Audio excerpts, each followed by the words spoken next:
Assalamualaikum. Hai, saya Aisyah Omulabik. Hari ini kita akan review materi KD1, besaran dan pengukurannya. Besaran dan satuan. Berdasarkan satuannya, besaran dikelompokkan menjadi besaran pokok dan besaran turunan. Besaran pokok adalah besaran yang satuannya telah ditetapkan berdasarkan kesepakatan. Nah, ada 7 macam besaran pokok yang kita singkat dengan JIWASMP. J untuk jumlah zat, I untuk intensitas cahaya, W untuk waktu, kemudian A untuk arus listrik atau kuat arus listrik, S adalah untuk suhu atau temperatur, M adalah massa, dan P adalah panjang. Satuannya gimana? Kita tuliskan satu-satu untuk satuannya. Kita review ya. Untuk jumlah zat, satuannya adalah mol. Kita biasa singkat dengan mol. Ya, ini mol. Intensitas cahaya disingkat satuannya adalah kandela. Disingkat dengan CD. Kemudian waktu satuannya adalah detik. Saya lebih suka menggunakan detik, tapi jika ada satuan sekon sama saja. Ini adalah detik. Kemudian A adalah kuat arus listrik, satuannya ampere. Disingkat dengan A.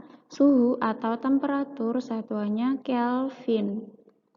Disingkat dengan K kapital. Kemudian massa, satuannya kilogram. Disingkat dengan kg. Dan panjang, satuannya meter. Disingkat dengan M. Besaran turunan. Besaran turunan adalah besaran yang satuannya diturunkan dari besaran pokok. Contohnya, kecepatan, volume, percepatan. Kita tulis satu-satu ya. Volume misalnya. Kecepatan. Selain dari 7 besaran pokok itu, semuanya adalah besaran turunan. Percepatan. Volume ini satuannya apa? Kita hitung dari panjang kali lebar kali tinggi kan, berarti satuannya adalah meter kubik. Nah, kalau kecepatan, jarak dibagi waktu ya. Jarak adalah meter, waktu adalah detik, jadi satuannya adalah meter per detik. Kemudian untuk percepatan, kecepatan dibagi waktu. Kecepatan satuannya meter per detik.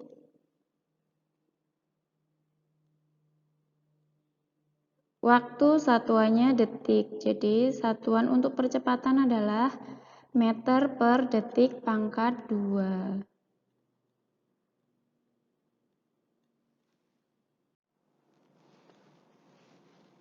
Nah, kita kenal istilah dimensi juga. Dimensi adalah cara lain untuk menyatakan satuan. Di sini kita yang akan direview sedikit saja, yaitu untuk dimensi dari satuan panjang, massa, dan waktu. Untuk waktu, dimensinya adalah T kapital. Terus massa, dimensinya adalah M kapital. Kemudian panjang adalah L kapital. Biasanya penulisan dimensi diberi kurung siku. Nah, cara menyatakan suatu satuan, suatu besaran dalam dimensi, contohnya untuk volume. Ini kan satuannya meter pangkat 3. Meter itu adalah dimensi dari panjang. Berarti dimensinya kita bisa tuliskan L. Nah, karena ini pangkat 3 meternya, berarti kita buat L pangkat 3 gitu. Kemudian untuk kecepatan meter per detik. Meter adalah dimensi panjang, jadi ini adalah L. Kemudian detik adalah dimensi waktu per T, gini ya. Nah, untuk penulisannya, disejajarkan. Jadi nanti L, T, pangkat min 1. Supaya lebih jelas untuk kecepatan saya tulis di sini ya. Jadi ini penulisannya L, T, T-nya adalah pangkat min 1, karena dia di bawah dan ada 1.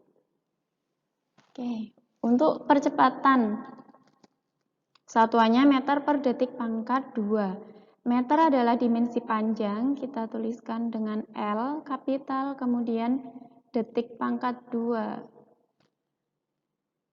T, pangkat 2, begini ya. Nah, penulisannya kita sejajarkan. Jadi L, T, pangkat min 2. Kita beri kurung kurawal. Ini. Jadi dari LT ini menjadi L T pangkat min 2, begitu. Berdasarkan satuannya, bukan satuannya ini, arahnya. Berdasarkan arahnya, ini bukan satuan ya, tapi arah. Besaran dikelompokkan menjadi besaran skalar dan besaran vektor. Untuk besaran skalar ini cuma memiliki besar saja. Kalau vektor ada arahnya, memiliki arah. Contoh dari besaran skalar adalah jarak yang ditempuh. Jarak yang ditempuh oleh Budi menuju sekolah adalah 5 km. Nah, itu adalah besaran skalar. Kemudian kalau perpindahan Budi ke sekolah adalah 5 km ke arah barat. Nah, perpindahan itu adalah besaran vektor, dia memiliki arah. Kemudian satu lagi untuk kelajuan. Kelajuan ini besaran yang ditunjukkan oleh speedometer kendaraan kita. Kilometer per jam, begitu ya. Ini adalah kelajuan. Dia adalah besaran skalar, cuma memiliki arah saja. Kemudian kalau kecepatan, itu ada arahnya. Kecepatan Budi berkendara 60 km per jam ke arah timur misalnya. Jadi untuk besaran vektor memiliki arah. Pengukuran menggunakan jangka sorong sudah dibahas ya. Kita akan langsung ke contoh saja. Jadi misalkan ada seperti ini. Mana yang merupakan skala utama? Yuk kita ingat sebentar. Skala utama itu yang seperti penggaris ini. Ini adalah skala utama. Kita singkat SU ya. Kemudian skala nonius itu di bawahnya ini. Ini ada ketelitiannya. Ini adalah skala nonius. Nah, kalau yang di bawah ini untuk ukuran sentimeter dan milimeter. Ini adalah sentimeter dan milimeter. Sentimeter atau milimeter. Kemudian untuk yang di atas adalah untuk dalam inci. Oke, ke pengukuran langsung. Ini mengukur sebuah benda, kemudian cara mengukurnya adalah skala utama ditambah skala nonius. Skala utamanya gimana? Dibaca sebelum 0 ini. Ini kan ada 0 ya. Nolnya nonius, nah dibaca sebelum 0 ini di angka berapa? 1,3. 1,3 cm atau kalau dalam milimeter 13 ya. 13 mm. Kemudian skala noniusnya dicari yang berhimpit. Yang berhimpit di angka berapa? Di angka 3. Ini di angka 3 ini ya. Jadi itu 3 dikalikan ketelitiannya. Ketelitiannya adalah 0,05 mm. 3 dikali 0,05 sama dengan 0,15.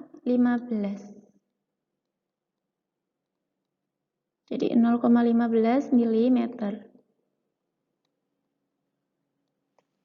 Kita tambahkan 13 ditambah 0,15 sama dengan 13,15 mm. Gitu ya. Jelas? Kita beri contoh satu lagi. Ini sama, untuk ketelitiannya sama. Ada tengahannya. Kalau ada tengahannya seperti ini, berarti ini ketelitiannya adalah 0,05 mm. Milimeter. Nah, skala utamanya berapa? Skala utamanya sebelum nolnya nonius ini ada di sini. 1,1. Satuannya adalah sentimeter. Kalau dibuat mili jadi 11 mm. Kemudian skala noniusnya dicari yang berhimpit di angka 7 ini ya. Di angka 7, berarti 7 dikalikan 0,05 sama dengan 0,3. 7 kali 5? 35 milimeter. Kita tambahkan jadi 11,35. Satuannya milimeter. Ini adalah hasil pengukuran menggunakan jangka sorong. Jelas ya? Kita lanjut pengukuran menggunakan mikrometer skrup. Caranya sama, jadi ini adalah skala utama yang ada di sebelah kiri kalian. Ini adalah skala utama. Kemudian skala noniusnya ini, skala nonius. Oke, skala utamanya dibaca sebelum ini, sebelum batas dari skala nonius. Ini ada di angka 7. Jadi skala utamanya adalah 7. Oh ya, untuk ketelitiannya adalah 0,01 mm. Jadi ini 7 ini sudah milimeter. Kemudian skala noniusnya ada di angka berapa? 15, 16, 17 yang ditunjukkan oleh angka panah merah. 17. Ketelitiannya adalah 0,01 mm. Jadi dikalikan dengan 0,01. Hasilnya adalah 0,17. Kita tambahkan 17, 7 ya. Maaf, ini 7. 7,17. Satuannya milimeter. Begini. Satu lagi.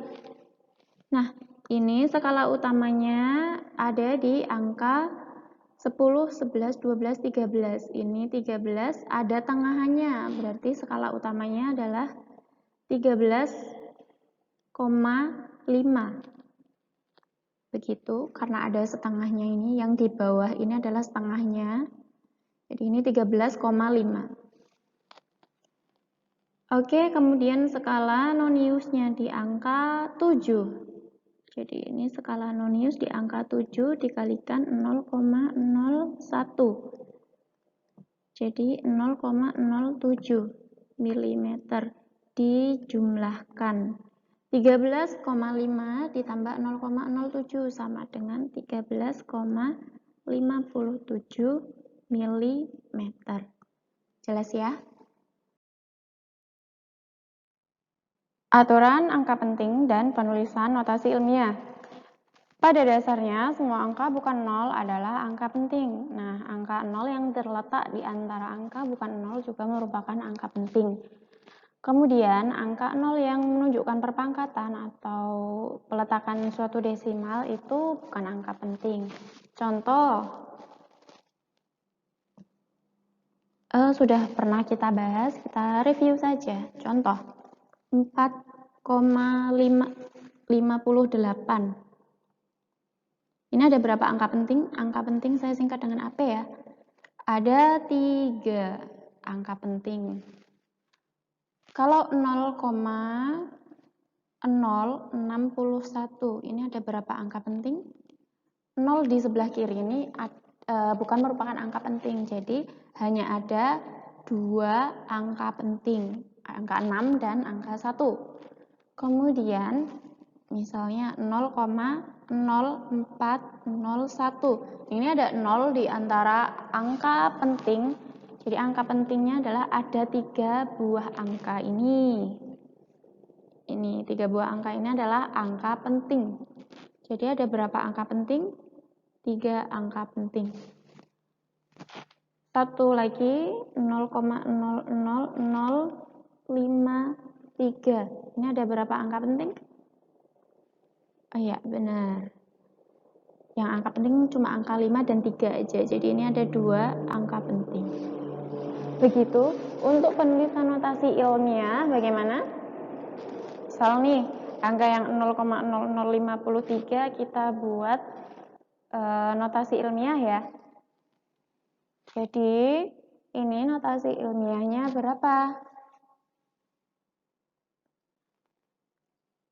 Notasi ilmiah itu angkanya mulai dari 1 kurang dari 10.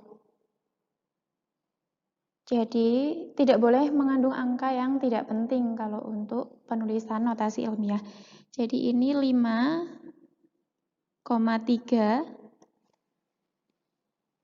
Perhatikan penulisannya, tidak boleh menulis dengan 0,53 kalau untuk penulisan notasi ilmiah maupun 53.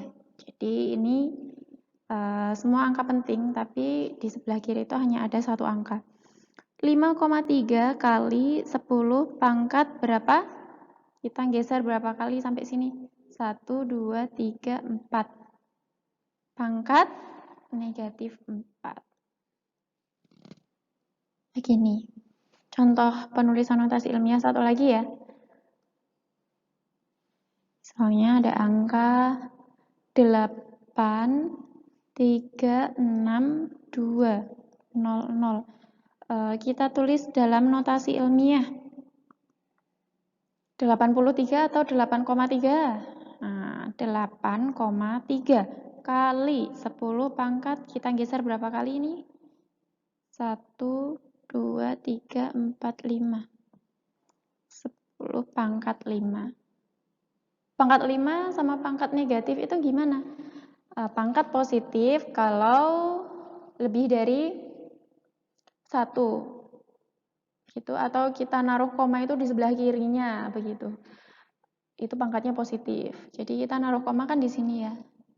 Di sebelah kiri angka, kita geser ke kiri begitu kan. Pangkatnya positif. Kalau kita gesernya ke kanan berarti nanti pangkatnya negatif. Geser komanya ini. Atau angkanya kurang dari 1 itu pangkatnya negatif, gitu ya. Oke, dilanjut untuk penjumlahan atau pengurangan sesuai dengan aturan angka penting. Jadi untuk penjumlahan atau pengurangan ini hanya boleh mengandung 1 angka taksiran. Angka taksiran itu apa? Angka yang paling kanan. Contohnya 3,04 ditambah 2,18. Ini ditambah. Nah, angka yang paling kanan ini merupakan angka taksiran. 4 dan 8 ini adalah angka taksiran. Kemudian kita jumlahkan biasa aja. Jadi kita jumlahkan biasa. Ini 12, simpen 1, jadi 2. Ini 5,22. Nah, angka taksirannya jadinya adalah 2 yang paling kanan ini angka taksiran. Oke, karena ini cuma ada 1 angka taksiran, jadi kita bisa tuliskan hasilnya dalam 5,22. Begini. Ini hasilnya. Kemudian contoh satu lagi. Kalau misal ini angka 9,468 dikurang maupun dijumlah itu nanti sama aja ya. Caranya, aturannya sama. Misal ini dikurang. Oke, mana yang merupakan angka taksiran? Sebelah kanan ini 8 ini angka taksiran, 2 ini juga angka taksiran. Kita jumlahkan biasa dulu. Karena ini dikurang, jadi kita ngitungnya dikurang. Ini adalah 8. Kemudian 6 dikurangi 2, 4. 4 kurangi 1, 3. 9 kurangi 6, 3. Oke, jadi angka taksirannya di sini ada 2 ya, angka 4 dan angka 8. Nah, kita hanya boleh bisa menuliskan dalam satu angka taksiran. Jadi kita bulatkan sampai sini. Ini dibulatkan jadi 3,35. Karena ini lebih dari 5, 8 ini kan lebih dari 5, berarti dibulatkan. Begitu ya. Jelas? Kemudian untuk perkalian. Nah, kalau untuk perkalian atau pembagian aturannya sama. Jadi hasil dituliskan dalam jumlah angka penting yang paling sedikit. Perkalian sama pembagian kan melibatkan dua angka nih, dua bilangan. Nah, yang angka pentingnya paling sedikit itu nanti hasilnya. Maksudnya gini, misal nih contoh 4,79 dikali 1,1 kali dikalikan biasa 974 dijumlahkan ini 965 bukan 5 2 ya 11 2 ini 5. Oke. Ini ada 3 angka di belakang koma, berarti kita naruh koma di sini.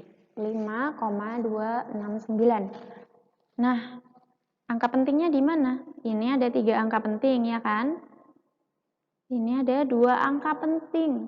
Berarti nanti hasilnya dituliskan dalam jumlah angka penting yang paling sedikit. Jadi hasilnya nanti dituliskan dalam 2 angka penting.